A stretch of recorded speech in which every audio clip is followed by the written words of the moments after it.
ఏమాటిగా మాటరా ఈడు తినే తిండికి ఈ ల్యాక్ ఆఫ్ యాక్టివిటీకి ఈ ఫిట్నెస్ అలా మెయింటైన్ అవ్వడం మామూలు విషయం కాదు. దేవుడిదే గిఫ్టెడ్, నో డౌట్. ఏమో నేనే మెయింటైన్ చేయట్లేదు కానీ బట్ గుర్తుంది ఒకసారి ఇంటికి వచ్చినప్పుడు నువ్వు నేను అమ్మ వండి పెట్టింది, నువ్వు నేను 2 రోటీలు తిన్నాం.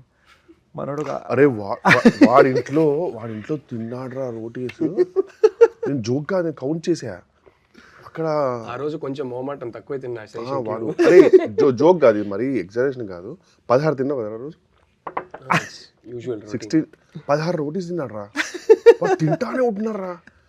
నేను అప్పటికే మోమాట అంటే చిన్నప్పుడు అయితే మై 20 మినిమం. మీ మామ ఉన్నట్టున్నారు, అందుకే కొంచెం నాకు నేను మెల్లగా చిన్న మెయింటైన్ చేస్తూ లైట్గా హాయ్ హలో మ్యామ్ అని చెప్తే వీడు అక్క వన్ మోర్ తింటానే ఉన్నాడు రాడు. చిన్నప్పుడు 20s and all used to be imagine 16 rotis అంటే 20-25 easily, but yeah.